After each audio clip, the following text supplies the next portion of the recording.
क्या हुआ माधव, अकेले क्यों बैठा है? जाओ खाना खाओ। जी नहीं हरी सर, हमको भूख नहीं है।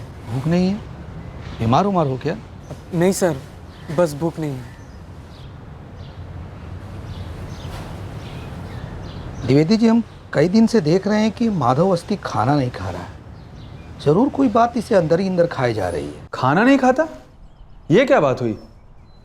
हमसे तो कुछ कहा नहीं उसने। हमको लगता है कि कोई बहुत बड़ा बात ही अपने पेट के अंदर दबा रखा है और फिर कहता है कि भूख नहीं। ठीक है, हम देखते हैं।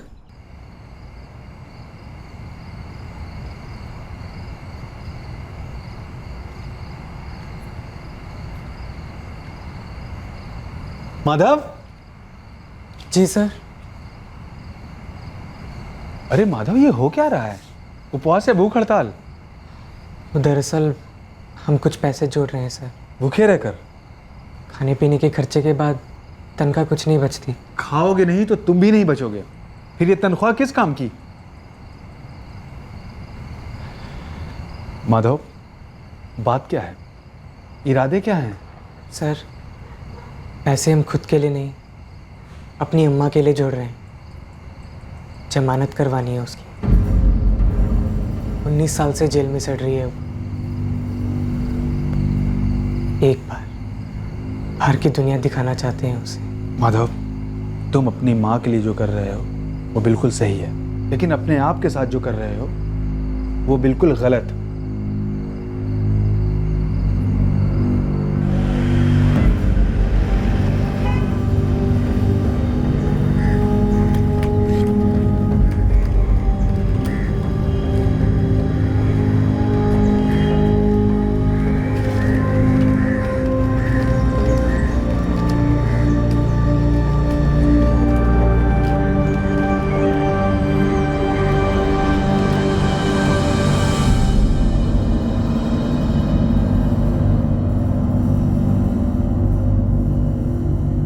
उनचास वर्षीय मीना अवस्थी को 19 साल पहले सन 1993 में उम्र कैद की सजा सुनाई गई थी। मीना अवस्थी का 19 वर्षीय बेटा माधव अवस्थी अपना पेट काटकर पैसे बचा रहा था अपनी मां की जमानत करवाने के लिए, ताकि उसकी मां अपने बेटे के साथ अपनी बाकी की जिंदगी आजादी के माहौल में गुजार सके। माधव आजादी का मतलब समझता था क्योंकि वो खुद जेल में पैदा हुआ था। कभी कभी अम्मा से भी मिलाने ले जाते। ऐसा करते करते कई साल निकल गए।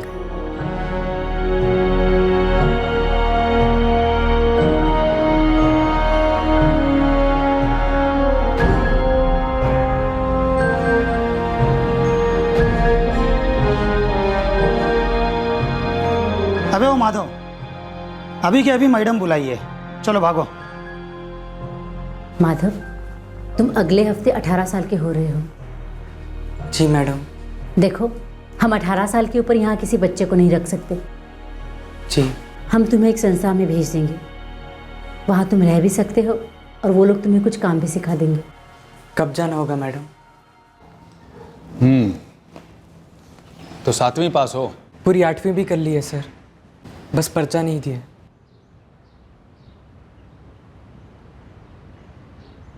पर्चा दोगे और पढ़ाई करोगे? जी सर। तो फिर तुम पढ़ोगे, जितना चाहोगे उतना, और पढ़ाई के साथ साथ कोई काम भी सीखोगे, हुनर वाला। क्यों? पढ़ाई के साथ काम और काम के साथ पढ़ाई करोगे? जी जी करेंगे सर।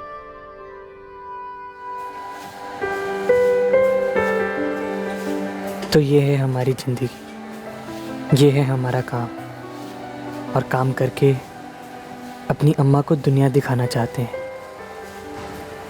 आजाद दुनिया।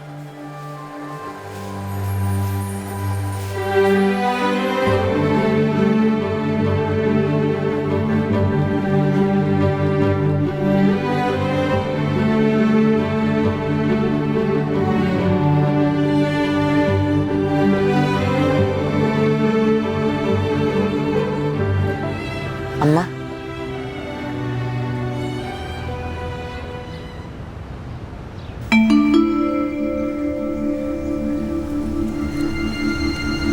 ये ले, 400 रुपये है, पिछला हफ्ता का मजूरी। वकील से बात हुआ? बहुत पैसे मांग रहे हैं अम्मा। कहते हैं जमानत की रकम भी काफ़ी होगी। बहुत पुराना केस है ना? हाँ, 19 बरस पुराना। हमारी तो जिंदगी निकल गई यहाँ। और कई साल बाकी हैं अम्मा, आज़ादी भी निकलेगी। हम कोशिश कर रहे हैं ना।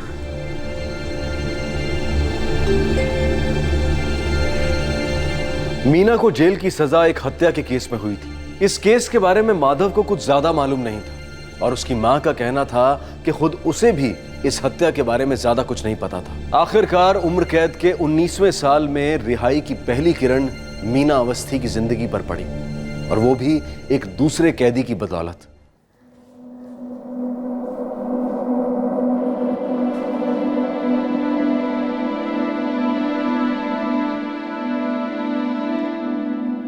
हमको मालूम है, तुम जानना चाहते हो ना कि हमारी रिहाई कैसे हुई? हाँ। एक वकील है इलाहाबाद के सत्यवीर दीक्षित, उन्होंने हमारा केस लड़ा। पैसा कितना लिए? इको पैसा नहीं का? हमारा भाई मिलने गया था उनसे। ये सत्यवीर दीक्षित ज्यादातर मानव अधिकार के केस लड़ता है। ये मानव अधिकार का होता है? वो तो हमको भी नहीं मालूम। हमको खाली इतना मालूम है कि मुफ्त में लड़े और हमारी रिहाई करवा दी। उनका कोनो अता पता, फोन बोन हम माधव को दे देंगे, वो बात कर लेगा। हमको मालूम था तुम मांगोगी। ये लो, तुम्हारा भी काम बन जाए मीना। बहुत सजा काट ली। ओ गायत्री मैडम, जरा जल्दी, वरना पता चला यहाँ जेल से निकलते निकलते वहाँ रिहाई कैंसिल हो गई।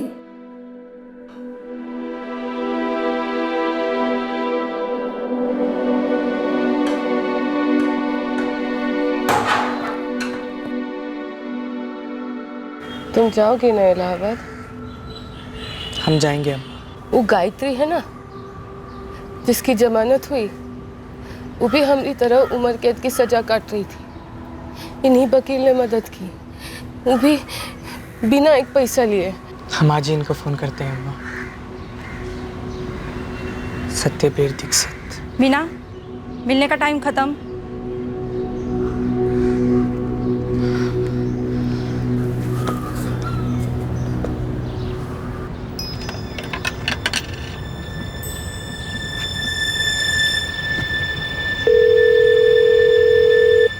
हेलो। प्रणाम सर, हम माधव अवस्थी बोल रहे हैं आजमगढ़ से। क्या आप एडवोकेट सत्यवीर दीक्षित जी बोल रहे हैं? हाँ जी, बोल रहे हैं, बोलिए। सर, दरअसल हमें अपनी अम्मा के सिलसिले में आपसे बात करनी थी। क्या हुआ आपकी अम्मा को? सर, हमारी अम्मा आजमगढ़ उज्जवल मेला कारागृह में 19 साल से सज़ा काट रही है। उन्हें उम्र कैद हुई है। हमें आपका नंबर गायत्री सिंह जी से मिला, जिनकी आपने जमानत करवाई। सर, क्या आप हमारी मदद करेंगे? देखो, बिना केस को पूरी तरह स्टडी किए हुए हम कुछ भी नहीं कह सकते। एक काम करो, तुम इलाहाबाद आ सकते हो मिलने? हाँ सर।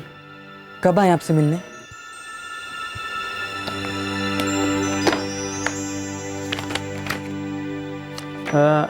शुक्रवार को 11:30 बजे सुबह ठीक रहेगा? हम पहुंच जाएंगे। प्रणाम सर। उम्मीद की एक किरण नजर आई कि अम्मा को जमानत मिल सकती है, जेल की बाहर की दुनिया वो देख सकती है, लेकिन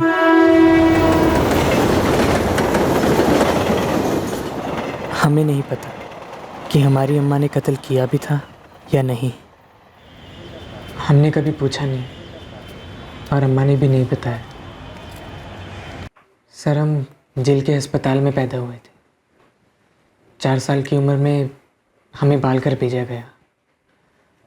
18 साल तक हम वहीं थे। फिर अभी लक्ष्य पुनर्वासन केंद्र में रहते हैं। उन्हीं लोगों ने काम सिखाया और काम दिलाया। उम्र कैद की सज़ा क्यों हुई तुम्हारी अम्मा को? सर, कत्ल के जुर्म में। नाम क्या बताया था अम्मा का? जी, मीना अवस्थी।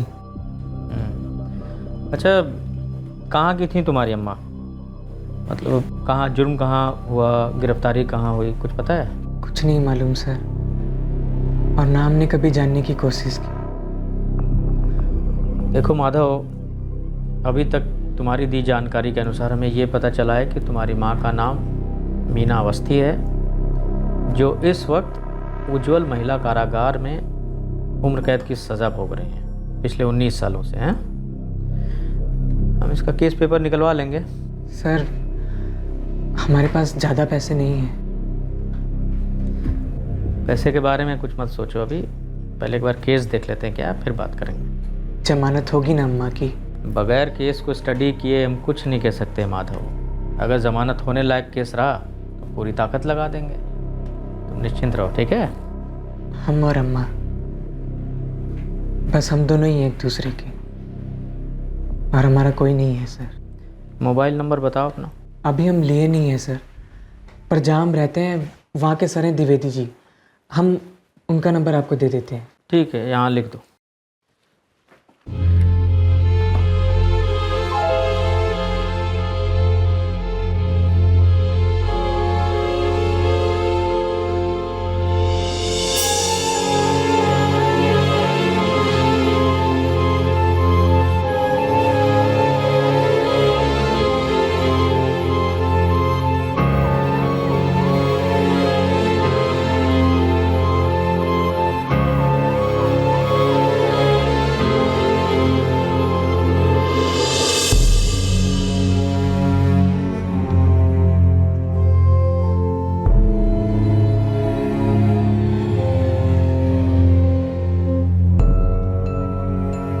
इक्कीस साल पहले सन 1991 मेबिलपुर गांव, जिला लखीमपुर खीरी। 28 वर्षीय मीना अवस्थी अपने पति रामकुमार अवस्थी, 7 वर्षीय बेटे बबलू अवस्थी, 5 वर्षीय बेटी लक्ष्मी अवस्थी और अपने ससुर श्रीकांत अवस्थी के साथ रहती थी। 21 साल पहले आखिरकार हुआ क्या था?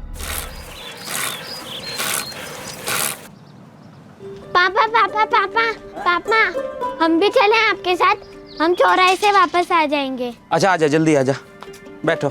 अरे टिफिन में तो लेते भी चाहिए ना। अरे लो, ये भी छूट गया। इसको थोड़ा हम चौराहे तक छोड़ देंगे, टहलते हुए आ जाएगा, ठीक है? अरे तोता आ गया, खाना खा गया। चल लक्ष्मी, नहाने चल। खाने के बाद माँ, फिर क्या हुआ? हाँ, तो तोता बोला कि मुझे पानी दे दो नहाने के लिए। अरे ये हो क्या रहा है यहाँ पर? ए गुप्ता, ज्यादा मनमानी ना दिखाओ हमको, समझे कि नहीं? सारा दुनिया जान रहा है कि तुम हमरा जमीन पे कब्जा किए हो, ये चापाकल बिठवा दिए हो और अब हमरा ये जमीन घेर रहे हो तुम। बकवास ना करो रामकुमार, समझे? ये जमीन हमरा है, ये जमीन तोरा कभी था ही नहीं। अच्छा, हाँ। तो सरकार का जो कागजात है हमरा पास, वो सब रद्दी है, रद्दी में फेंक दे। अरे झूठा कागज पत्री पर लिखने से सच कब से होने लगा हो? अरे सच ये है कि तुम लोग सब चोर हो। ए चाचा, फालतू बकवास नहीं, वरना उम्र का लिहाज नहीं करेंगे हम। ए गुप्ता, हम तुमको आखिरी बार समझा रहे हैं, इन नल का हटाओ यहाँ से और ये घेराबंदी हटाओ, नहीं तो ठीक नहीं होगा, कह रहे हैं। ये तो यहाँ से नहीं हटेगा, जो करना है कर लो। अरे रे, थोड़ा तो शर्म करो। एक तो सारा पानी खींच बैठा, वो भी हमने जमीन का। ए मीनवा, रहने दे, ये जमीन हमारी जमीन को लग के है, ना तुम्हारी है ना हमारी, समझ गई? लो देखो, खुद ब खुद कह रही है कि जमीन इसका नहीं है। अरे तुम्हारी भी तो नहीं है। इस जमीन पे चाहे हम पानी बहाएं, चाहे खून बहाएं, हमारी मर्जी। आप हमारी बात सुनिए, जाते हैं पुलिस में शिकायत दर्ज करते ही खून मारने की धमकी दे रहे लोग। अरे रोज रोज पीठ पीछे महाभारत शुरू करना बंद करो। अरे जो करना है सामने करो, ये लो तुम्हारे सामने। देखा, जानलेवा हमला किया है इसने। चलिए पुलिस आने दो। हम जानलेवा हमला किया तुम पर, तुम जिंदा खड़ी हो हमरे सामने। अभी तो फूंक मारे हैं, अगली बार पटक के ढेर कर देंगे, समझी? अंदर चलो। अरे अंदर ही रखो इसको, किसी दिन हमारा हाथ उठ गया ना तो हमेशा के लिए हम पर हाथ चलाओगे, हम पर हाथ चलाओगे। तुम फेंकोगे। अंदर चलो, जाओ अंदर। सुनिए, सरपंच जी से कहकर असली वाली कागज पत्री बनवाइए, रोज की झिक-झिक से तो मुक्ति मिले। अरे इनका सर ना फोड़ दिया तो हमारा नाम नहीं दिखेगा। हाँ ठीक है, चलो ना, जो करना कर लीजिए। बच्चे को संभाल, चलो बेटा अंदर जाओ। चलो तुम लोग क्या मुंह पाए खड़े हो, काम करो अपना।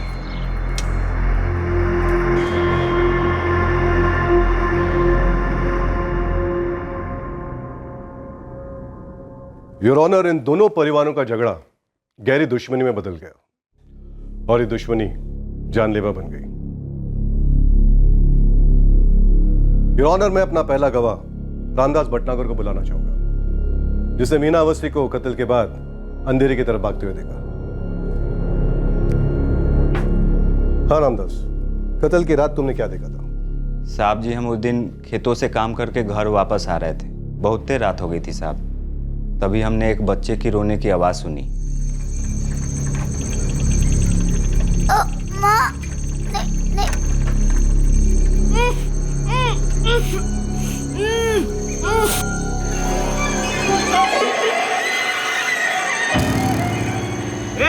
ए कौन है? ए रोक, ए रोक, ए कौन है? ए रोक, ए रोक।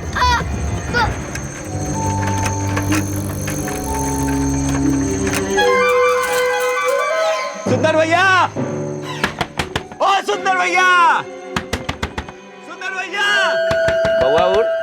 ओ सुंदर भैया, सुंदर भैया, ओ सुंदर भैया, सुंदर भैया, आपका बेटवा अंकित बहुत बुरी तरीके से घायल है। कहाँ? अरे वहाँ झाड़ियों में बहुत खून बह रहा है, जल्दी चलिए।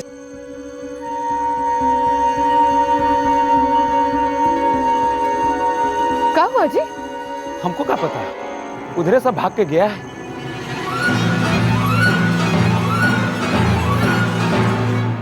साहब, हम सुंदर भैया और उर्मिला भौजी को उस जगह पर लेकर गए थे। वहाँ से वो दोनों लोग अंकित को अस्पताल ले गए। पुलिस भी आई थी साहब अस्पताल में, और बच्चा मुँह दम तोड़ा था साहब जी। योर ऑनर, अंकित कुमार की पोस्टमार्टम रिपोर्ट ये कहती है कि उसकी मौत गला काटने से हुई है। और आज से सिर्फ 2 दिन पहले यहाँ खड़ी आरोपी मीना अवस्थी ने मृतक अंकित की माँ उर्मिला को जान की धमकी दी थी। हम नहीं किए हैं। तो उस रामदास भटनागर को तुम्हारा नाम लेने का क्या जरूरत था? अरे वो एक औरत को देखा था। अरे तो कोई भी हो सकती है ना। सब समझ रहे हम ही सब किए हैं, मगर हम ना ही किए। पुलिस नहीं न मान रही है। पुलिस कह रही है कि होता है कुछ परिस्थिति प्रमाण, उसके हिसाब से साबित हो रहा है कि अंकित का खून तुम ही की हो।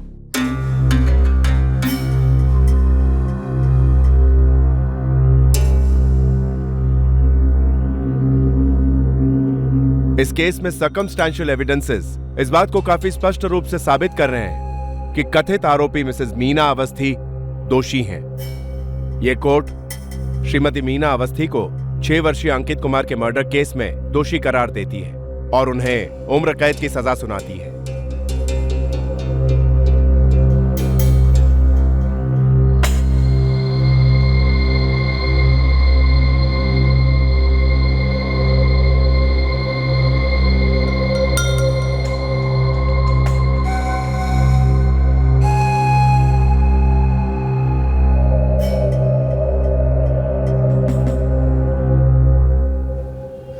दीदी, शब्द ही नहीं निकल रहे। निर्मला, बबलू और लक्ष्मी कैसे हैं? तुम्हारे जीजा जी तो आते ही नहीं हमसे मिलने। दीदी, जीजा जी और तुम्हारे ससुर जी और उनके तरफ वालों को लगता है कि तुम उनके परिवार पर कलंक हो। निर्मला, हम पेट से हैं।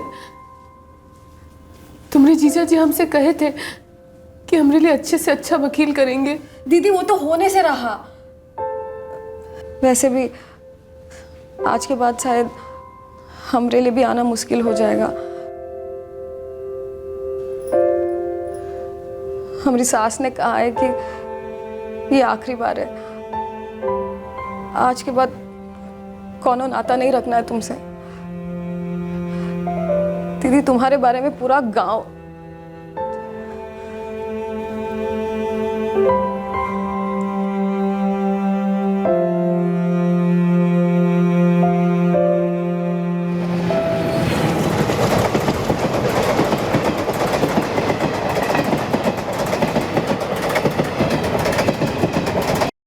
सर्कमस्टेंशियल एविडेंस के आधार पर, मतलब परिस्थिति जन्य प्रमाण के आधार पर तुम्हारी अम्मा को उम्र कैद की सज़ा हुई है।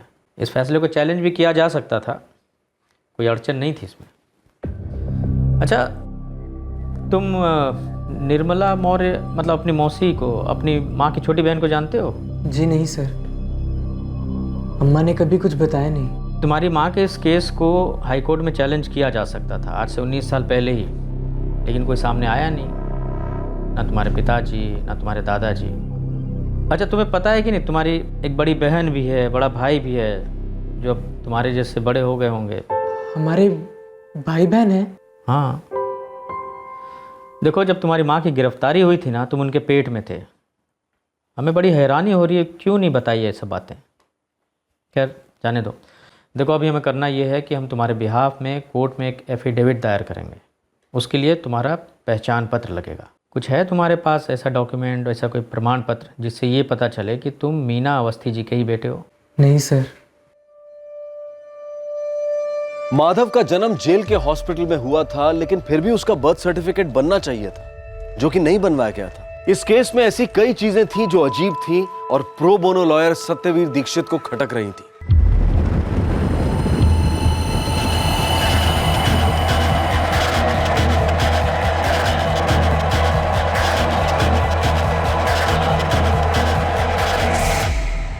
ये क्या इल्जाम लगा रहे हैं वकील साहब आप हम पर? कोई इल्ज़ाम थोड़ी लगा रहे हैं जेलर साहब, एक सीधा सिंपल सवाल पूछ रहे हैं आपसे। हमारे मुवक्किल माधव अवस्थी का जन्म जब आपके ही जेल के हॉस्पिटल में हुआ, तो फिर इसका बर्थ सर्टिफिकेट क्यों नहीं बना? तो ये आप हमसे क्यों पूछ रहे हैं? उस वक्त के जेलर कोई और थे। जेल तो वही है ना, जेल भी वही है, जेल का हॉस्पिटल भी वही है, जेल के रिकॉर्ड्स भी वही हैं। अब जेल के रिकॉर्ड्स फाइल थोड़ी ट्रांसफ़र हो जाते हैं जेलर के साथ। देखिए जेलर साहब, मसला ये है कि हमें अपने मुवक्किल के बिहाफ में कोर्ट में एक एफिडेविट दाखिल करना है। उसके लिए इसका आइडेंटिटी प्रूफ चाहिए, ये बात साबित करने के लिए कि आपके जो कैदी हैं मीना अवस्थी, उनका बेटा है ये। इसी बात के लिए आपसे दरख्वास्त जितनी जल्दी हो सके जारी कर दीजिए प्रूफ। अरे भाई, कितनी बार बताना पड़ेगा आपको हाँ? कि भाई वो ऑर्डर मैं नहीं दे सकता। जो चीज हमारे कार्यकाल में नहीं हुई है उसका दोष या इसका क्रेडिट हम नहीं ले सकते, समझे आप? सब समझ गए सर।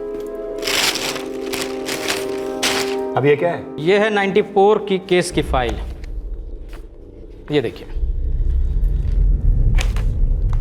हमारे मुवक्किल के गिरफ्तार होने के 8 महीने बाद ये बेल ऑर्डर पास हुआ था। हमारा सवाल ये है कि ये कॉपी आपके पास क्यों नहीं है, कि ये भी हमारे मुवक्किल के बर्थ सर्टिफिकेट की तरह गायब हो गई। देखिए वकील साहब, फिर से दोहरा रहे हैं हम आपसे कि जो कुछ भी हुआ उस वक्त के जेलर की देखरेख में हुआ। हमारी देखरेख के सारे रिकॉर्ड अपडेट है और किसी भी कैदी को हमसे कोई शिकायत नहीं है। हमें उम्मीद थी कि आपका यही जवाब आएगा। चलिए, फ्लैशबैक को छोड़ते हैं, वर्तमान की बात करते हैं। वर्तमान में आप इस जेल के जेलर हैं और हमारी मुवक्किल जो है आपके कैदी हैं, और हम अपने मुवक्किल के वकील हैं। उनसे मुलाकात करने आए हैं, मिलवाइए, या फिर उन्हीं जेलर साहब से परमिशन लाना पड़ेगा।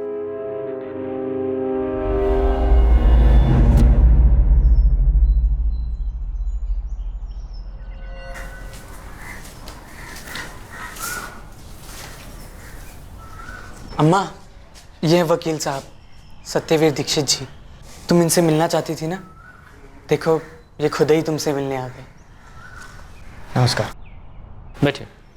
बड़ी अजीब बात है मीना जी, 1994 में आपकी छोटी बहन निर्मला मौर्य ने आपकी ज़मानत की अर्जी दी और अर्जी मंजूर भी हो गई।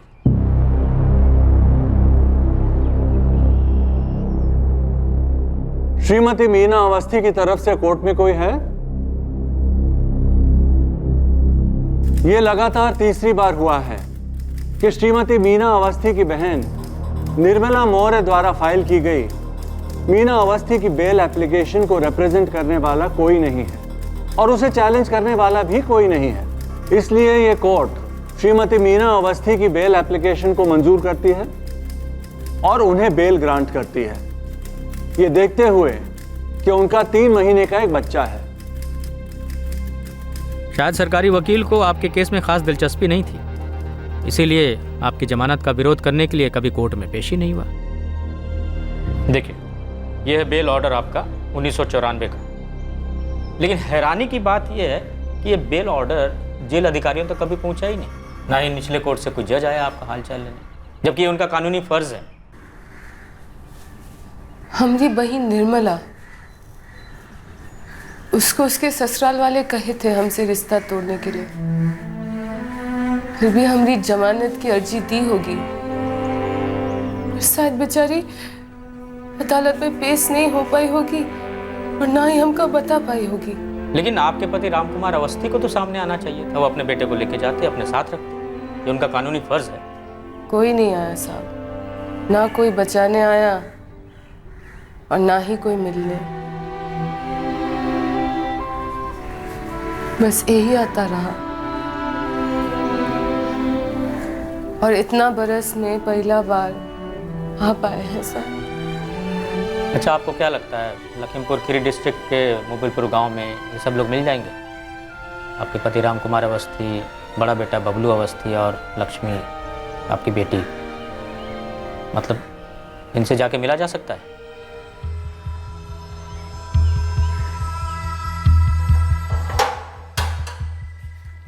ए मीना, चलो तुमसे कोई मिलने आया है इतने सालों के बाद, तुम्हारे बेटे के अलावा।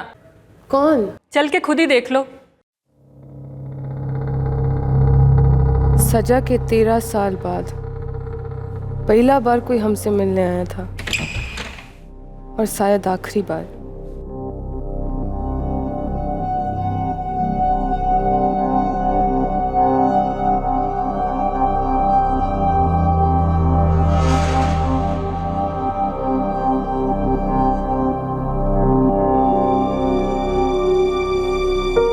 कुछ बोलेंगे नहीं? बस इतना बोलने आए हैं कि मेबिलपुर हम छोड़ रहे हैं, घर बेच दिए। क्या आप जानते हैं हम दोनों का एक और बेटा है, माधव? सुने सुने हैं।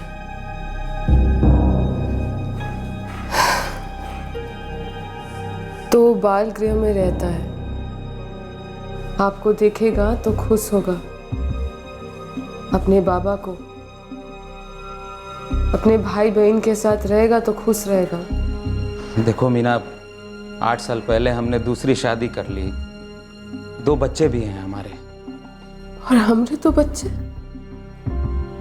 बबलू और लक्ष्मी। बबलू 6 साल पहले हाईवे पर ट्रक के नीचे आ गया था, चल बसा। लक्ष्मी की शादी करा दिए हैं हम, खुश है वो। हम तो बस ये कहने आए थे कि आज के बाद 13 साल से जानते हैं, नया से बोलने का कोनो जरूरत नहीं है कि आप हमसे कोनो रिश्ता नहीं रखना चाहते।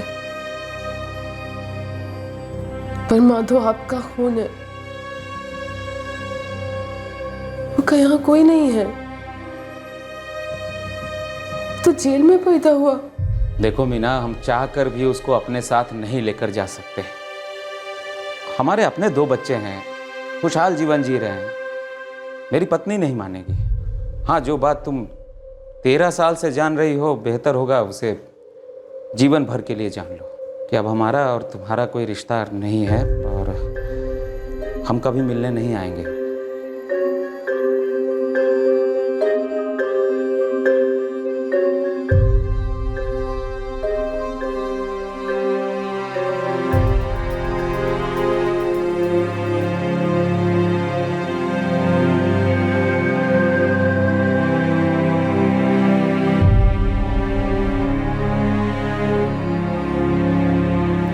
बरेली में कहीं रहते हैं, पता नहीं है हमारे पास। होता भी तो क्या होता, जब रिश्ता ही ना रहा तो पता होने से क्या फायदा। माधव, हम तुमको तुम्हारे बाबा के बारे में नहीं बोले काहे कि वो तुमको मंजूर नहीं किए थे, तुमको बेटा कहने से इनकार किए थे। अब आप निश्चिंत हो जाइए मीना जी, हम आपकी ओर से एक पिटीशन डालेंगे कोर्ट में जल्दी सुनवाई के लिए, और देखिएगा केस लंबा जाएगा नहीं और जीत भी हमारी होगी और आपकी रिहाई होगी।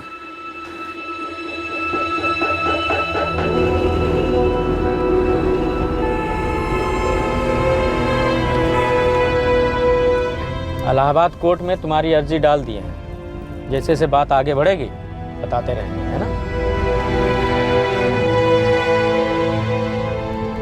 चिंता मत करो, बहुत जल्दी अपनी अम्मा के साथ रहने लगोगे, है ना? सब ठीक हो जाएगा।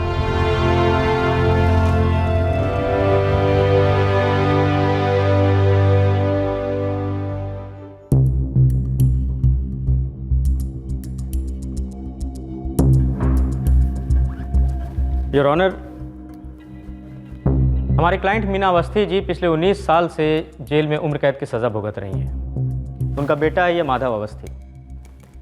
ये जेल में ही पैदा हुआ, 4 साल तक माँ के साथ रहा। बाद के 15 साल वो बाल घर में अकेला रहा और 18 साल का हो जाने के बाद उसे एक लक्ष्य पुनर्वसन केंद्र में भेज दिया गया, जिसकी निगरानी में अभी रह रहा है। हमारी दरख्वास्त है कि हमारे दोनों मुवक्किल का इस केस से कोई लेना देना नहीं है, इनका कोई भी दोष नहीं है। दोष कैसे नहीं था? मर्डर केस है, लाइफ इम्प्रिजनमेंट की सजा सुनाई गई थी। सर गौर से पढ़ेंगे चार्जशीट तो उसमें लिखा हुआ साफ साफ कि पूरी हियरिंग, पूरी सेंटेंसिंग मात्र सर्कमस्टेंशियल एविडेंस पर आधारित है। एकमात्र आई विटनेस है जिसने क्राइम सीन से एक औरत को भागते हुए देखा था। कौन है? रोक! और सर चौंकाने वाली बात यह है कि उस एकमात्र आई विटनेस ने अपने पूरे स्टेटमेंट में कहीं भी एक बार भी इस बात का जिक्र नहीं किया है कि क्राइम सीन से जो औरत भाग रही थी वो हमारी क्लाइंट मीना अवस्थी ही है। लेकिन क्योंकि मृतक अंकित कुमार की फैमिली और हमारे क्लाइंट की फैमिली के बीच लैंड डिस्प्यूट था काफी समय से, उसका फायदा उठाते हुए मृतक के परिवार वालों ने एक इल्जाम लगा दिया हमारे क्लाइंट के ऊपर। उस समय के माननीय कोर्ट ने भी बिना और सब्सटैंशियल एविडेंस के आधार पे सीधे उसे एक्सेप्ट कर लिया। सर ये मर्डर केस है, लाइफ इम्प्रिजनमेंट का केस है और एविडेंस ओनली सर्कमस्टेंशियल।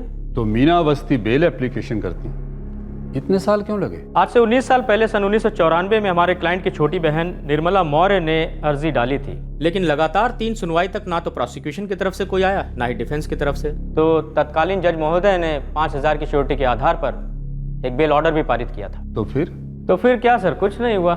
जो बेल ऑर्डर पारित किया गया था वो जेल अथॉरिटी तक कभी पहुंचा ही नहीं। और तो और निचली अदालत से भी कोई जज नहीं आया हालचाल लेने के लिए या ये चेक करने के लिए कि जो बेल ऑर्डर पारित हुआ था उसके आधार पर रिहाई हुई भी या नहीं। ये रहे सर पेपर।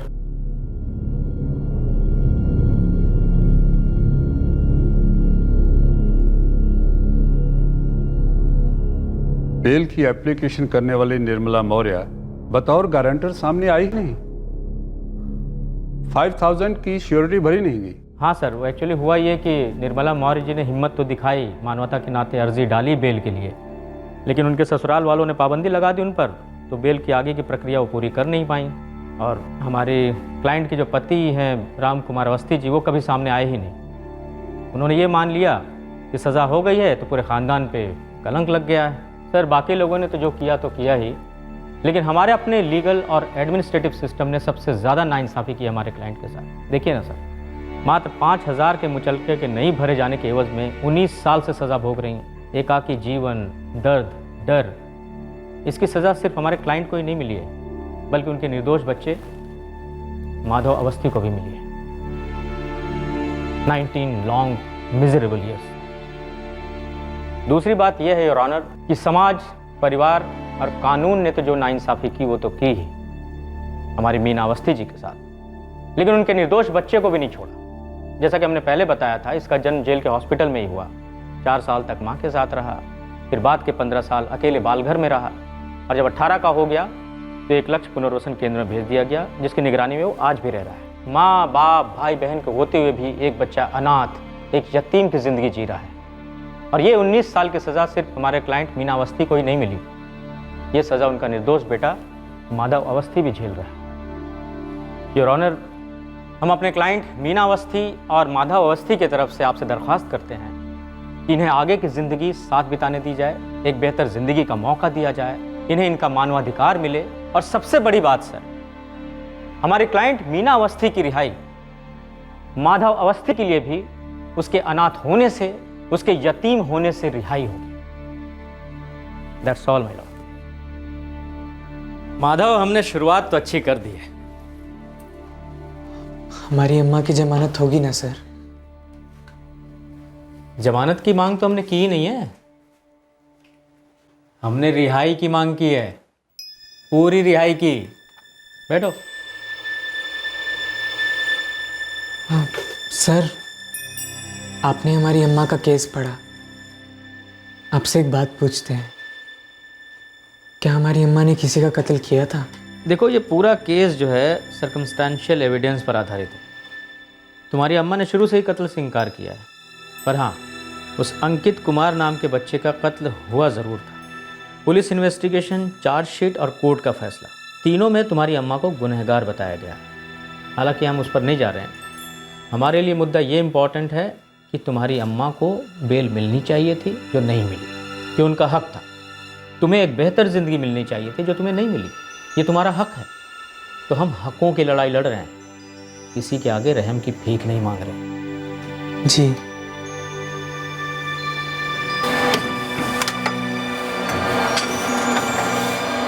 हमने कभी पूछा नहीं अम्मा से कि उसने कत्ल किया था या नहीं, कभी पूछेंगे भी नहीं। पर एक बात है जो हमारे मन से नहीं निकल रही है कि हमारे बाबा हैं, एक बहन है, एक बार उन्हें देखने का दिल करता है।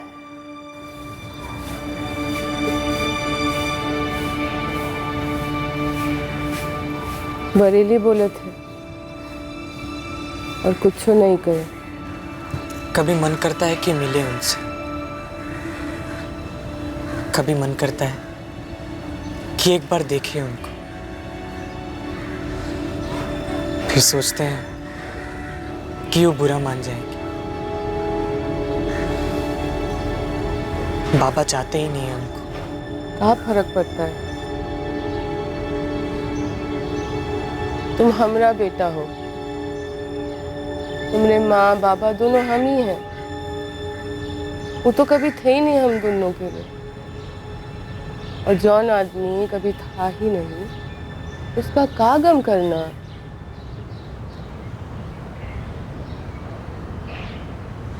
अम्मा, वकील साहब बोल रहे हैं कि कोर्ट का फैसला जल्द होगा, और बोल रहे हैं कि कोर्ट का फैसला हमारे हक में होगा।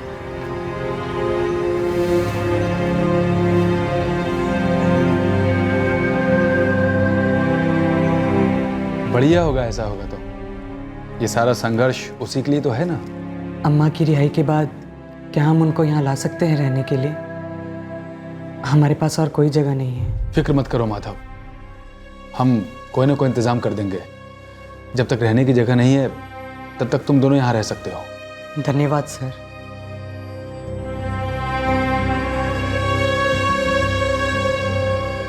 इस केस में गलतियां हुई हैं और ज़रूरत है कि उन गलतियों को सुधारा जाए।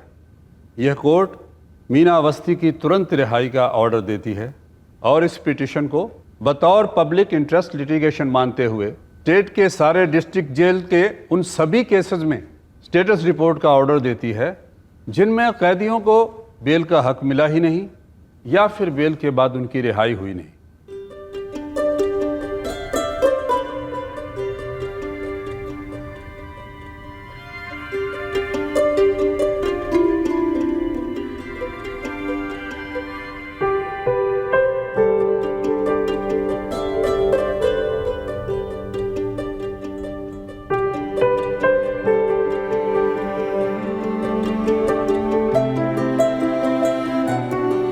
चीफ जुडिशियल मजिस्ट्रेट साहब ने रिलीज रिपोर्ट क्लियर किया। जेलर साहब, मीना अवस्थी को अब आप 1 मिनट भी अंदर नहीं रख सकते।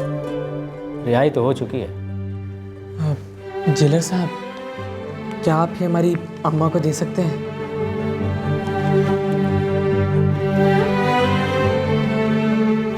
मीना, ए मीना, चल आज तेरा भी नंबर आ गया।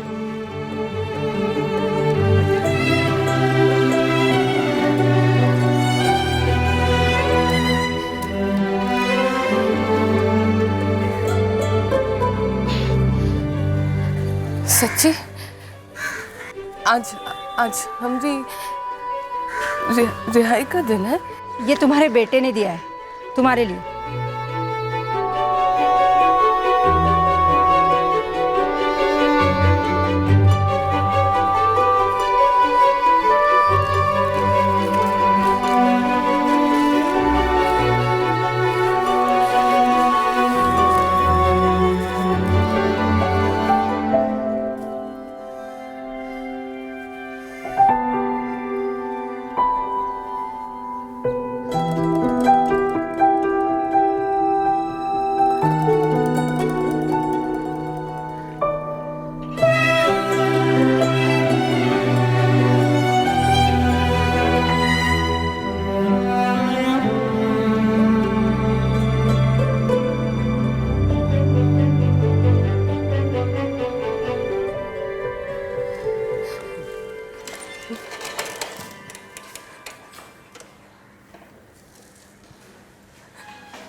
रामकुमार अवस्थी जी का आओ बैठो। पता चल गया उनका, बरेली में है, उनका पूरा एड्रेस है हमारे पास। हमको नहीं लगता है कि इतना बरस बाद वो जरा सा भी बदले होंगे। हाँ, बदले तो नहीं हैं। बात की है हम उनसे, पूछा आपकी बेटी के बारे में तो मना करने लगे कि उनसे संपर्क ना करें, बसा बसाया घर है। हमने कहा हम कौन होते हैं मना करने वाले, मीना जी बताएंगे मिलना है कि नहीं मिलना है। उनका फ़ोन नंबर है हमारे पास, आप ले लीजिए, बात कीजिए, बोलिए कि बेटी से मिलना है, आपका अधिकार बनता है। वकील साहब रहने दीजिए, ये ज़िंदगी में हमको जितना अधिकार मिलना था वो मिल गया, काफ़ी है, और कोनो अधिकार नहीं चाहिए। हम तो बस अपने माधव के पास रहे, इसको बहुत ही प्यार करें बस, और कुछ नहीं चाहिए।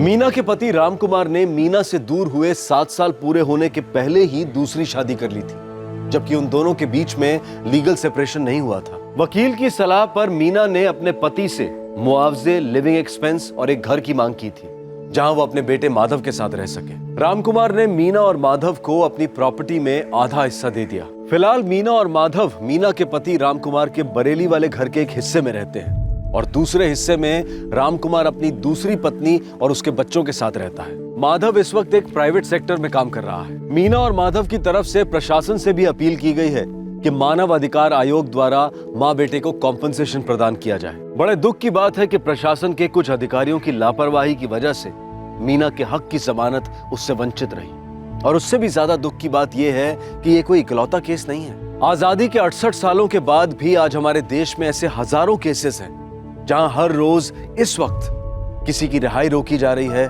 तो किसी का बचपन कैद में है। मीना अवस्थी की पिटीशन ने हमारे देश के लीगल और एडमिनिस्ट्रेटिव सिस्टम को झकझोर कर रख दिया है। लोअर कोर्ट्स को ऐसे इनमेट्स की क्वार्टरली रिपोर्ट हाई कोर्ट को सबमिट करनी होती है। कानून के हिसाब से लोअर कोर्ट के जज को रेगुलर व्यक्तिगत रूप से जेलों में जाना चाहिए निरीक्षण के लिए। अगर मीना के केस में ऐसा किया गया होता तो 19 साल पहले ही मीना की रिहाई हो चुकी होती और माधव एक प्यार भरे घर में पला बड़ा होता, न कि रहम की 4 दीवारों के बीच। जिस वकील ने मीना का केस लड़ा था वो इस वक्त उसी जेल में एक दूसरी इनमेट की रिहाई के लिए लड़ाई लड़ रहा है, जो पिछले 23 साल से जेल में है, और उसकी बेटी ने अब तक एक बार भी आजाद दुनिया में कदम नहीं रखा है। जो रिश्ता मुझे अधूरा छोड़े तो मैं खुद को कहीं और पूरा क्यों ना करूं? लेकिन बेवफा रिश्ते का बोझ मैं अपने कंधों पर क्यों उठाऊं? क्या वफाई एक तराजू है जिसमें प्यार को तोला जा सके? क्या वफाई सब कुछ है? और नहीं तो क्या। जब एक रिश्ते में आप अपना सब कुछ देते हैं तो बदले में बेवफाई कैसे कबूल हो सकती है? यह हकीकत है कि एक बिखरते रिश्ते में वफादारी को जबरदस्ती लागू नहीं किया जा सकता। बेवफाई का फैलता नासूर लाइलाज है, ना रुकता है ना मिटता है, बस मिटाकर रहता है। हाँ विवेक, बोलो। जब कोई आपको आपके पीठ पीछे हो रही बातें बताता है तब शक होता है कि कहीं वो आपको गुमराह तो नहीं कर रहा है, कोई साजिश तो नहीं रच रहा है, या कहीं वो सच तो नहीं बोल रहा है। जैसे तुम घर से निकले वो आ जाता है और तुम्हारे आने से ठीक पहले वो निकल लेता है। भाई लोचे है, देख ले। तेरी वाइफ उर्मिला के बारे में झूठ बोल के मुझे क्या मिलेगा? मुझे गलत मत समझ यार, लेकिन जो गलत हो रहा है उसके बारे में कुछ कर।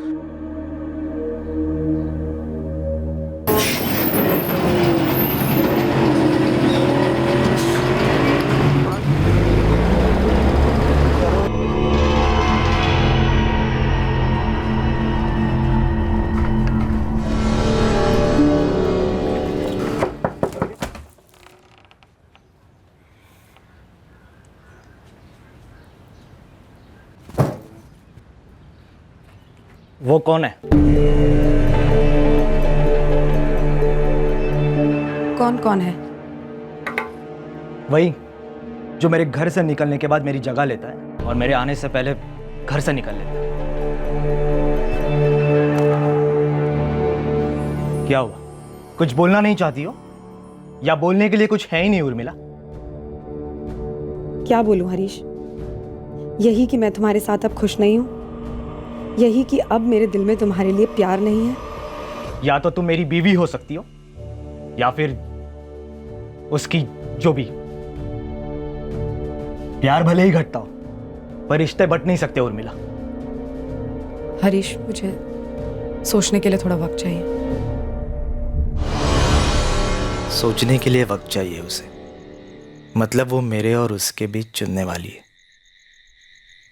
पर मुझे कोई ऑप्शन नहीं बनना।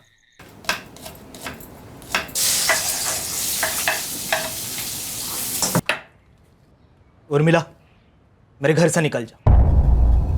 यश को तुम्हारी जरूरत होगी, उसे भी अपने साथ ले जाओ, लेकिन चली जाओ, अभी के अभी इस घर से चली जाओ। और जिससे तुम प्यार करती हो ना, उसी के साथ रहना, पूरी की पूरी उसकी हो जाओ। मैं नहाने जा रहा हूं, मेरे आने तक यह घर साफ होना चाहिए। तुम्हारा साया भी इस घर में नहीं होना चाहिए।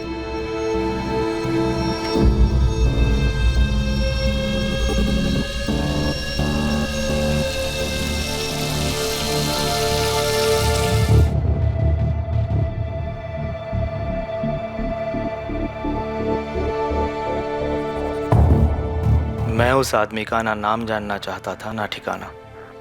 वो कोई भी हो सकता था, खोटा तो मेरा सिक्का निकला था।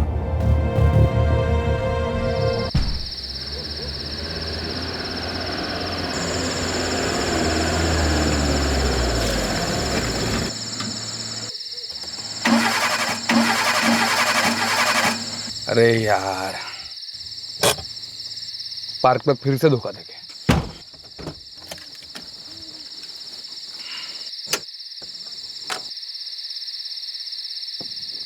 टाइम लगेगा क्या? यार नेहा, तू मैकेनिक के साथ शादी क्यों नहीं कर लेती? कुछ भी बोलते हो। और नहीं तो क्या यार, तू भी। मैं फंसा पड़ा हूँ यार।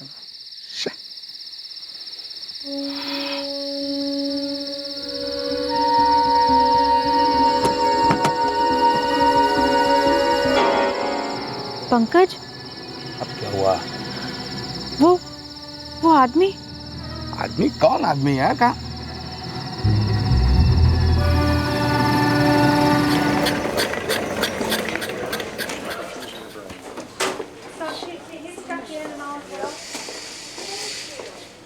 हाँ सर, मैं पंकज जाधव बोलता हूँ।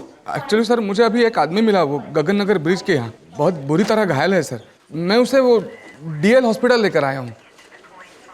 कोई एक्सीडेंट का केस लग रहा है सर। हाँ सर, आपके आने तक यही रुकता हूँ।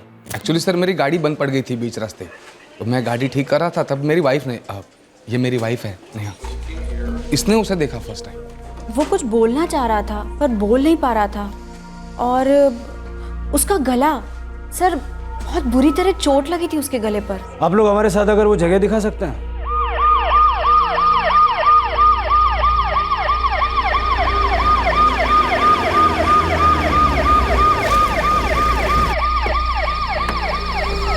इधर ही सर, इधर ही। हाँ, ये क्या, यहाँ पे ना ये ऐसा गिरा हुआ था।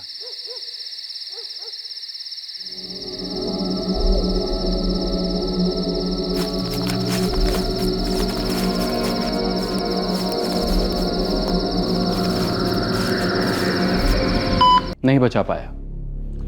जिस जगह से हमें ये लाश मिली वहां पर हमें ऐसी कोई चीज नहीं मिली जिससे इसका आइडेंटिफिकेशन हो सके। उसके कपड़े चेक किए गए पर अटेंडेंट्स को पॉकेट से कुछ मिला नहीं। हिट एंड रन का केस होता तो फिर जेबें पूरी खाली कैसे होती? Hit and run, no chance. Inspector, ये मर्डर केस है। उसका गला चॉपर या तलवार से काटा गया है, और वो कुछ बोलना भी चाह रहा था पर बोल नहीं पाया।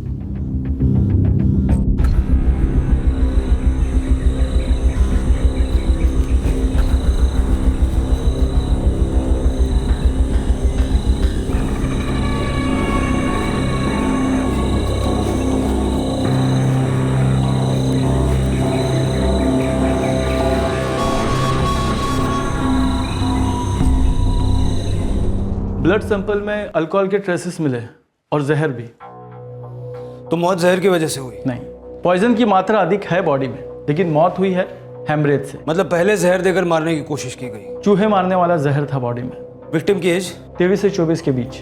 अब तक कोई क्लू नहीं मिला है। लगता है ब्लाइंड केस रजिस्टर करना पड़ेगा। रिश्ते के कांटे को रास्ते से नहीं बल्कि दुनिया से ही हटा दिया गया। शिनाख्त की सारी निशानियां मिटा दी गई ताकि कांटा निकालने वाले को कानून कभी चुभे ना।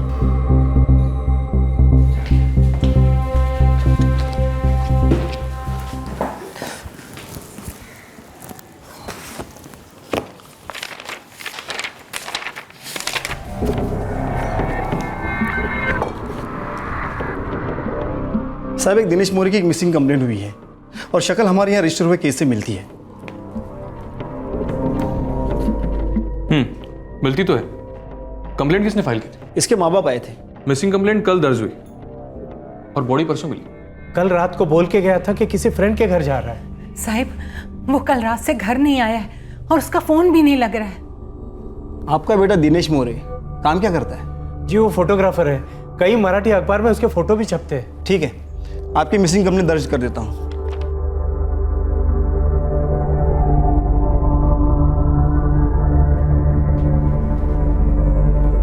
आप हमें यहाँ क्यों लाए? हमें एक लाश मिली है, लगता है आपके बेटे दिनेश की है। ठीक है कुलकर्णी, अब फाइल भेज दीजिए। इस केस की आगे की इन्वेस्टिगेशन हम लोग करेंगे। ठीक है पाटिल, ना क्राइम स्पॉट से कुछ मिला है ना लाश पर से, लेकिन इस दिनेश मौर्य का सेल नंबर है मिसिंग कंप्लेंट में। रिकॉर्ड्स निकलवाता हूँ सर।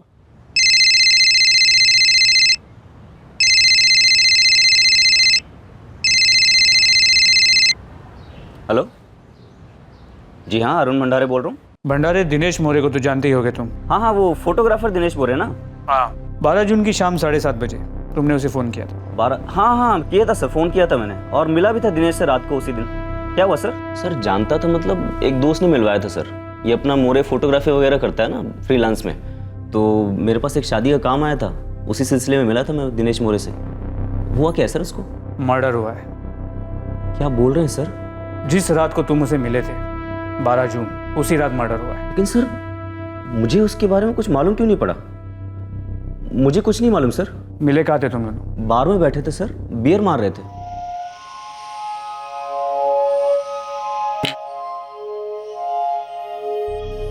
बियर के बाद क्या हुआ? पता नहीं सर, मैं अपने घर के लिए निकल गया और दिनेश मौर्य अपने घर के लिए। मतलब उसने कहा यही था कि घर जा रहे हैं। संडे क्रूज के गगन नगर ब्रिज के पास पड़ा था, बुरे हाल में, काफी खून बह गया था। वैसे बार था कौन सा जहाँ तुम दोनों मिले थे? खार में एक अर्पिता बार है, वहां बैठे थे, पर मुझे कुछ नहीं पता सर इसके बारे में। सर जहाँ ये दिनेश घायल मिला था उसका फोन वहीं स्विच ऑफ हुआ था, गगन नगर ब्रिज के पास सेंटा क्रूज में। वो अपने दोस्त के साथ बार में बैठ के बियर पी रहा था। पोस्टमार्टम रिपोर्ट में भी ब्लड स्ट्रीम में अल्कोहल नोट किया गया है। ब्लड सैंपल में अल्कोहल के ट्रेसेस थे और पॉइजन भी। खून में अल्कोहल के साथ साथ जहर भी मिला है। चूहे मारने वाला जहर था बॉडी में। लेकिन मौत का कारण जहर नहीं है, स्टैबिंग है। बार बार किए हुए वार। शायद जहर काम नहीं किया होगा, इसलिए स्टैबिंग करके मार डाला। समझ में नहीं आ रहा है ऐसी कौन सी दुश्मनी पाल रखी थी इस दिनेश मौर्य ने। दुश्मनी? किसके साथ? ना तो उसने कभी मुझे बताया, ना मैंने कभी देखा, ना कभी सुना। मेरे बच्चे की किसी के साथ क्या दुश्मनी होगी? उसे तो बस एक ही शौक था, सिर्फ फोटो खींचने का। दिनेश का कोई दोस्त, कोई करीबी? ज्यादा दोस्त नहीं थे सर, एक विशाल था और एक ध्रुव। उसका किसी लड़की के साथ कोई चक्कर, कोई अफेयर? अगर ऐसा कुछ भी होता तो वो मुझे जरूर बताता। हर जवान लड़के के कुछ न कुछ राज होते हैं जो माँ बाप को नहीं, दोस्तों को पता होते हैं। विशाल और ध्रुव बोला था उन्होंने। उठा कर लाओ दोनों को। सर अफेयर वफेयर रहता तो सबसे पहले आकर मैं आपको बता देता। ध्रुव, क्या ऐसे हो सकता है कि दिनेश का किसी के साथ अफेयर हो और उसने तुम दोनों को बताया ना हो? चांस ही नहीं है सर। मैं, दिनेश और विशाल, हम तीनों एक साथ बड़े हुए, एक ही चौल में। सर वो ना हमसे कुछ छुपाता था और ना हम उससे। ध्रुव चौहान, तो दिनेश ने ये दुश्मनी वाली बात क्यों छुपाई तुमसे? कौन था उसका दुश्मन जिसने तुम्हारे खास दोस्त को गला काटकर मार डाला? सर ये सोच के तो मेरा खून खौलता है। सर मैं सोच भी नहीं सकता कि कोई हमारे दिनेश की जान कैसे ले सकता है।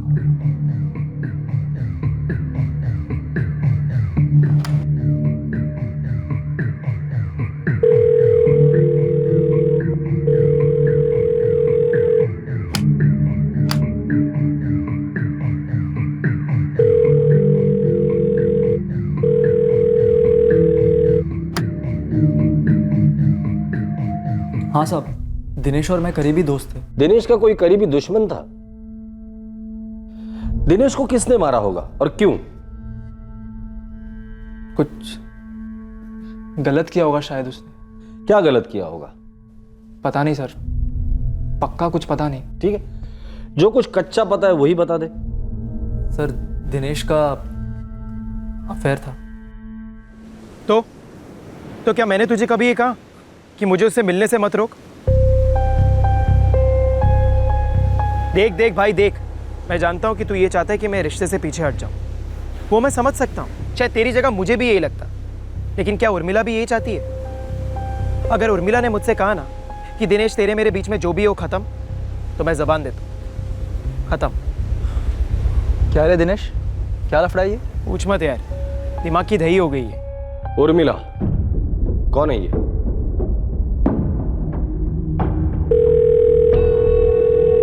Hello, PSI Patel, Mumbai crime branch. आप कौन बोल रही हैं? जी मेरा नाम उर्मिला है। क्या बात है साहब? उर्मिला जी, दिनेश मोरे को तो आप जानती होंगी। जी जानती तो हूँ, लेकिन आप क्यों पूछ रहे हैं? दिनेश मोरे अब इस दुनिया में नहीं रहा।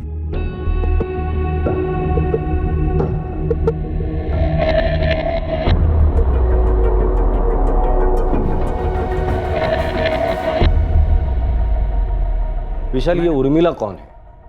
सर दिनेश ने कभी उसके बारे में कुछ ज़्यादा बताया नहीं। है यार कोई? है कोई का क्या मतलब? अरे बता क्यों नहीं रहा है, कौन है ये उर्मिला? अपने चौल में तो कोई उर्मिला नहीं रहती। क्यों, कहीं पे लिखा है क्या मैं चौल से बाहर वाली लड़कियों से दोस्ती नहीं कर सकता? अब तेरी इस उर्मिला से सिर्फ दोस्ती तो नहीं लगती। बताना कैसे मिला, कहाँ मिला? 2-4 बार बात हुई फ़ोन पर और फिर मिले। मिले मतलब उल्टू मिले? शादीशुदा है क्या? छोड़ना यार, कुछ और बात करते हैं। सर उस दिन के बाद दिनेश ने कभी वो वाली बात छेड़ी नहीं सर। मतलब तुम जो फोन वाला झगड़ा बता रहे हो वो शायद दिनेश का उर्मिला के पति के साथ हुआ होगा, करेक्ट?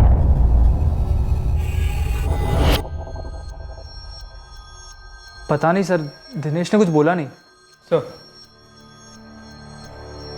मैंने जो सुना था मैंने आपको ईमानदारी से बता दिया। इस उर्मिला का फोन नंबर या घर का एड्रेस है तुम्हारे पास? नहीं सर। सर अभी अभी मेरी एक औरत से बात हुई, उसका नाम उर्मिला है। उर्मिला से बात हुई जिसका अफेयर दिनेश के साथ था? सर अफेयर का तो पता नहीं, लेकिन दिनेश के कॉल रिकॉर्ड से उसका नंबर मिला। मैंने उस नंबर पे फ़ोन किया, बोली नाम उर्मिला है, उसकी बहुत अच्छी दोस्त है। दिनेश को मैं बहुत अच्छी तरह से जानती थी, खास दोस्त था मेरा। सर अब वो फ़ोन पर तो बोलने से रही कि उन दोनों का अफेयर था। मैंने दिनेश के कॉल रिकॉर्ड्स की बाल की खाल की, देखा दोनों दिन में 12 से 15 बार बात किया करते, कभी कभी रात रात भर भी। ठीक है, देखते हैं दोनों के बीच कितना और कैसा गहरा अफेयर था। इस प्यार मोहब्बत के त्रिकोण में कौन वफादार था और कौन बेवफा? एक बिखरते रिश्ते की इमारत को कौन खड़ी रखना चाह रहा था? वफा के मलबे के नीचे कौन घायल पड़ा था?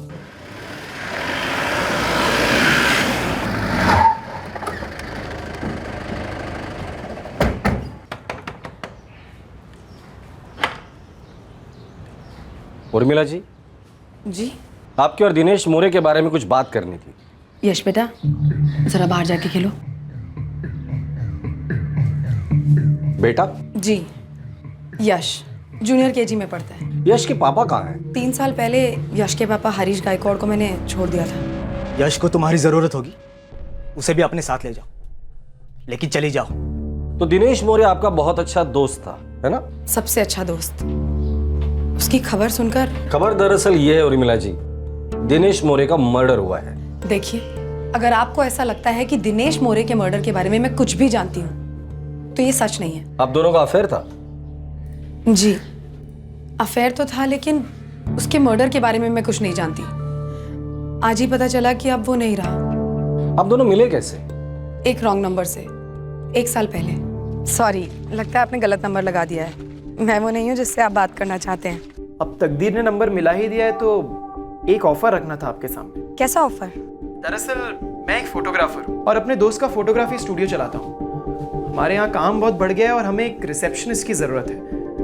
आपकी आवाज़, बात करने का स्टाइल मुझे मस्त लगा, इसीलिए पूछ रहा हूँ। आप एक अजनबी से रॉन्ग नंबर लगाकर उसे नौकरी ऑफर कर रहे हैं? अगर मैं इस नौकरी के लिए पेपर में ऐड दूंगा तो कोई अजनबी तो अप्लाई करेगा ना, और फिर उसका इंटरव्यू लेने के बाद ही पता चलेगा कि वो इस जॉब के लायक है या नहीं।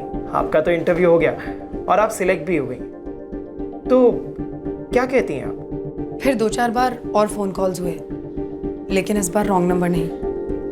फिर हम दोनों एक दूसरे को मिले, पसंद आए और बस। आगे? बस और कुछ नहीं। देखिए उर्मिला जी, हम जानते कि कोई तो था जो आपको दिनेश से दूर रखना चाहता था। क्या आप जानती है वो शख्स कौन है? देखिए, मैं नहीं जानती कि आप क्या बात कर रहे हैं और किसके बारे में बात कर रहे हैं। तो आप जानती क्या है उर्मिला जी? बस इतना कि मैं दिनेश को पसंद करती थी और वो मुझे कोई भी नुकसान नहीं पहुंचा रहा था। इस उर्मिला के कॉल रिकॉर्ड में जितने भी नंबर है सब चेक करो, और उसका पति हरीश गायकवाड़, उसके भी कॉल रिकॉर्ड निकालो। सर पाटिल, कोई ना कोई तो जख्मी जरूर हुआ था। बेवफाई चेन रिएक्शन है, एक दिल लगता है तो एक दिल जलता भी है, और जलन इस बेवफाई से पैदा होने वाला चेन रिएक्शन का जहर है। बेवफाई वही होती है जहां वफाई की उम्मीद सबसे ज्यादा होती है।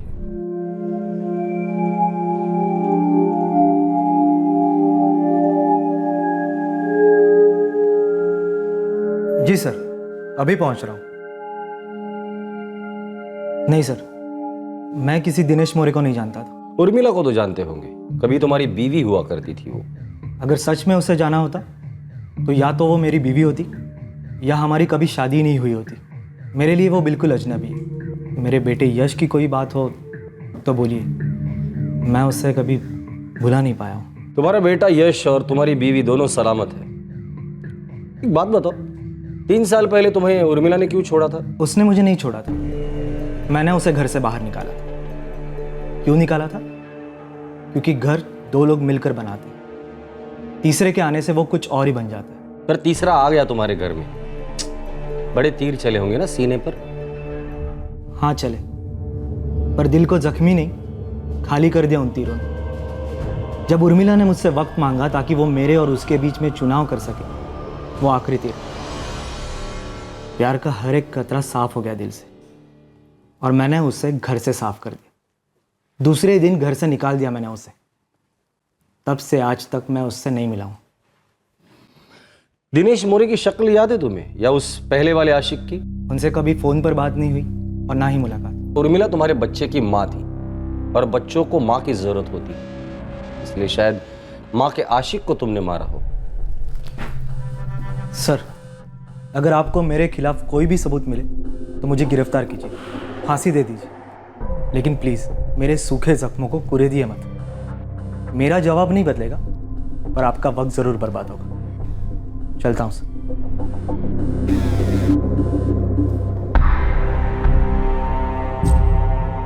सर, इस हरीश गायकवाड़ और उर्मिला के बीच के 3 साल के फ़ोन रिकॉर्ड्स को चेक किया। दोनों के बीच एक भी फ़ोन या मैसेज नहीं हुआ। और ये कहता है कि इसे बच्चे की बहुत याद आती है, और 3 साल में एक भी फ़ोन नहीं। सर, कुछ लोग होते हैं ना ठंडे टाइप्स, ये भी वैसे ही होगा। सच कह रहे हो तुम? इस हरीश का खून ठंडा होगा, पर उस तीसरे आशिक का नहीं। मतलब सर? 3 साल पहले हरीश ने उर्मिला को घर से इसलिए बाहर निकाला क्योंकि उसका किसी तीसरे आदमी के साथ उनका अफेयर शुरू हुआ।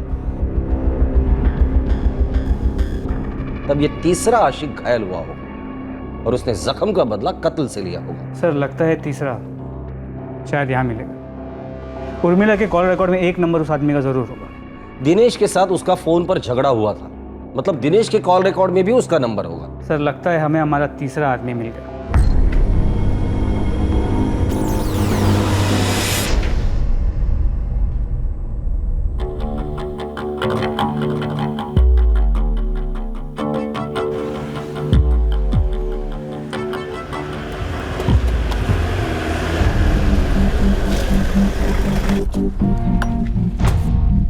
चल बेटा।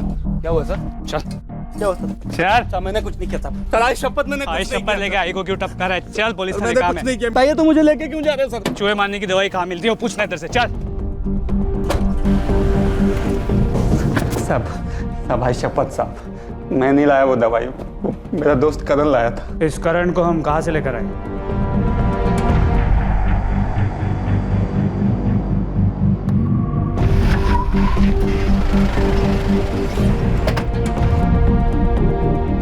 क्या ऐसे स्टैचू कैसे बन गया? भागेगा नहीं हमसे? चल। क्या गल साहब? आपके इस चूहे ने आपके दुकान से चूहे मारने की दवाई चुराई। चल, ये आला।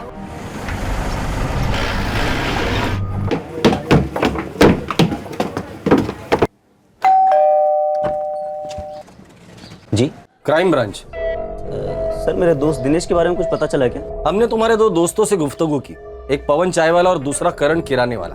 और ताज्जुब की बात बताओ, उन दोनों को पता है कि तुम्हारे दोस्त दिनेश का दुश्मन कौन था। उन दोनों को यह भी पता है कि तुम्हारे दोस्त दिनेश का गला किसने काटा है। अजीब बात है ना, उन दोनों को सब कुछ पता है और तुम्हें कुछ भी पता नहीं।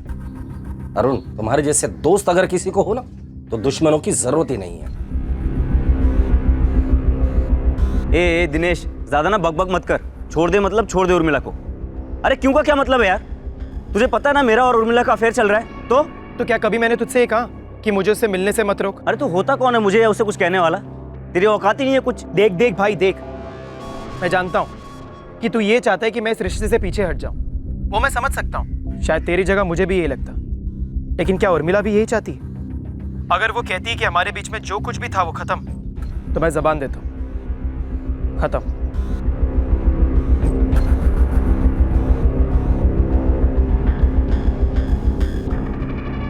उर्मिला तो एड़ी है क्या? कैसे सोच सकती कि इस चक्कर को छुपा लेगी मुझसे? तो फोन और एसएमएस की जगह अगर कोई नया एप्लीकेशन भी इस्तेमाल करती है ना उस दिनेश से टच में रहने के लिए, तो बेवकूफ मुझसे छुपा नहीं है ये। कुछ छुपाया होगा तभी तो छुपेगा ना अरुण। मैं जो करती हूँ खुलकर करती हूँ। उर्मिला 3 साल का रिश्ता है तेरा और मेरा। तेरे पति ने तुझे लात मारी तो मैंने संभाला। ये घर साल भर का किराया कौन दे रहा है? हरीश या दिनेश? मैं दे रहा हूँ। और क्यों दे रहा हूँ? क्योंकि प्यार करता हूँ तुझसे। और तू उस फोटोग्राफर के साथ गुटरगू कर रही। 4 आने की भी वफाई है कि नहीं तुझमें? मैं भी तुमसे प्यार करती हूँ, लेकिन दिनेश के लिए भी लगाव है मेरे मन में। हाँ मालूम है मुझे। इतने सालों का प्यार, इतने सालों की देखभाल सब ठुकरा कर तू उस दिनेश के साथ चली जाएगी, है ना? अरुण, मैं क्या करना चाहती हूँ क्या नहीं, ये तय करने के लिए मुझे सोचना पड़ेगा, और सोचने के लिए मुझे थोड़ा वक्त चाहिए। मुझे पक्का पता था दिनेश ने अगर उसको हाथ दिया है तो मेरा हाथ जरूर छोड़ देगी। जैसे तुम्हारे हाथ आगे बढ़ाते ही उसने अपने पति का हाथ छोड़ दिया था। बराबर है ना? जैसे तुम घर से निकले वो आ जाता है, और तुम्हारे आने से ठीक पहले ही वो निकल लेता है। भाई लोचे है, देख ले। तेरी वाइफ उर्मिला के बारे में झूठ बोल के मुझे क्या मिलेगा?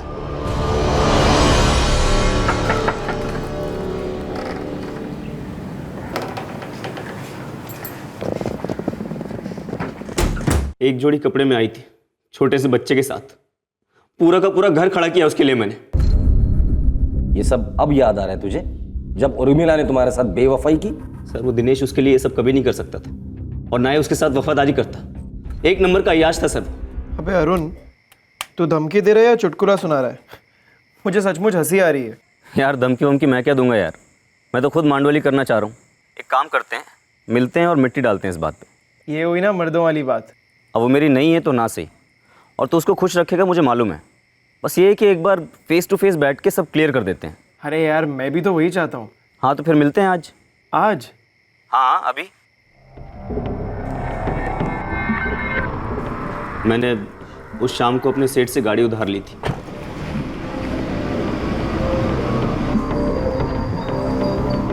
रास्ते से मैंने पवन और करण को उठाया। तुम लोग बार में बैठे थे? नहीं सर, हम बार नहीं गए थे। बाहर मिले और वहीं पे बियर मारी। बियर में चूहे मारने का जहर मिला था? हाँ। मतलब दिनेश को मारने का प्लान तुम लोगों ने पहले से ही बना लिया था? हाँ सर, प्लान बनाया था, लेकिन ये सब कभी नहीं होता अगर वो मेरी उर्मिला के बारे में ऐसी बात नहीं करता। कौन सी बात? क्या बोला था दिनेश ने?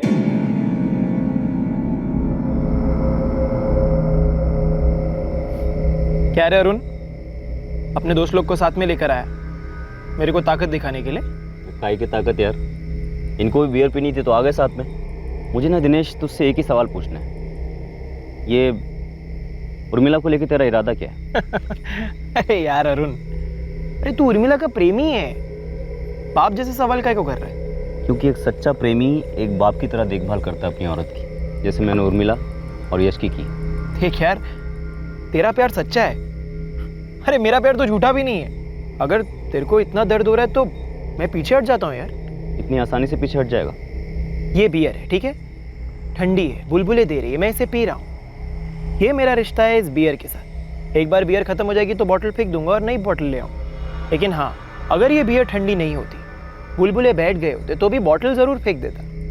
मतलब बॉटल फेंकनी है। साफ साफ बात करना यार। अभी और कितना साफ बोलो तेरे को? देख, ये बियर की बॉटल और तेरी उर्मिला में मेरे लिए कोई फर्क नहीं। जब तक मजा है तब तक रिश्ता है, एक बार मजा खत्म रिश्ता खत्म। लेकिन हाँ, जब तक ठंडी है, बुलबुले दे रही है, अरे मेरे को पी लेने दे।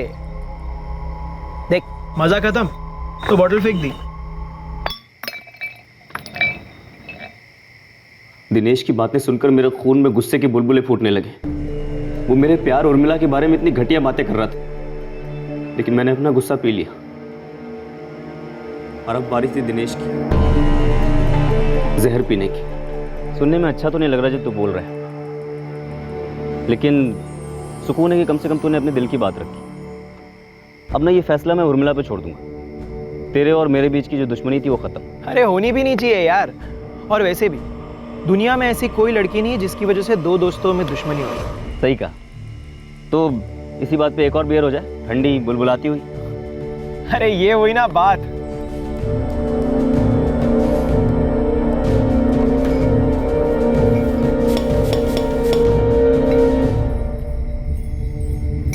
अपने बीच की जो भी गलतफहमी है सब इस बियर में डूब जाए साली। चीयर्स। चीयर्स।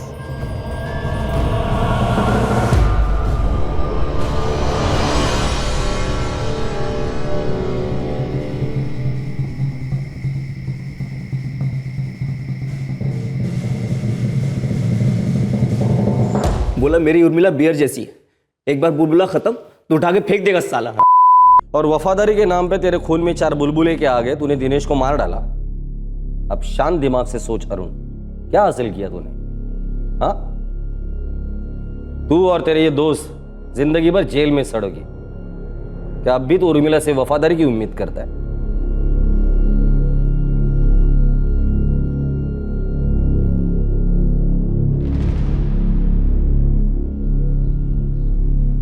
क्या नाम बताया लड़की का? लोकेश, ये लड़की नहीं औरत है, नाम है उर्मिला, तलाकशुदा है। उसका और एक प्रेमी था, अरुण भंडारे। आपके बेटे दिनेश का कत्ल इसी अरुण ने किया है।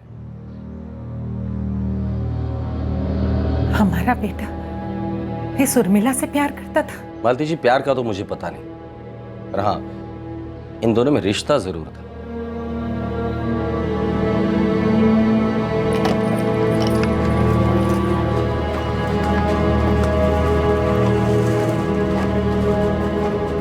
ऐसा हो ही नहीं सकता कि तुम्हें पता ना हो कि अरुण ने दिनेश को धमकाया था। मुझे पता था कि अरुण नाराज है, लेकिन इन धमकियों के बारे में कुछ नहीं पता था। अरुण नाराज था ये बात तुमने हमें बताई नहीं।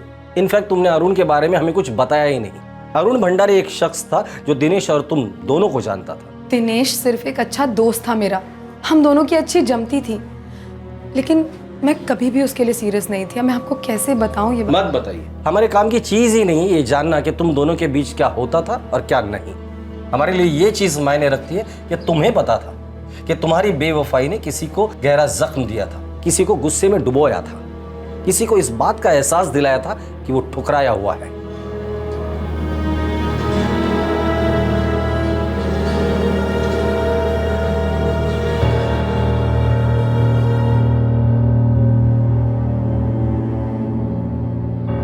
अरुण भंडारे और उसके साथीदार पवन और करण को आईपीसी की धारा 302 के तहत हत्या के लिए, धारा 363 के तहत अपहरण के लिए, धारा 328 के तहत आपराधिक इरादे से किसी को जहर या कोई नशीली दवा देकर नुकसान पहुंचाने के लिए और धारा 34 के तहत कॉमन इंटेंशन के लिए बुक किया गया है।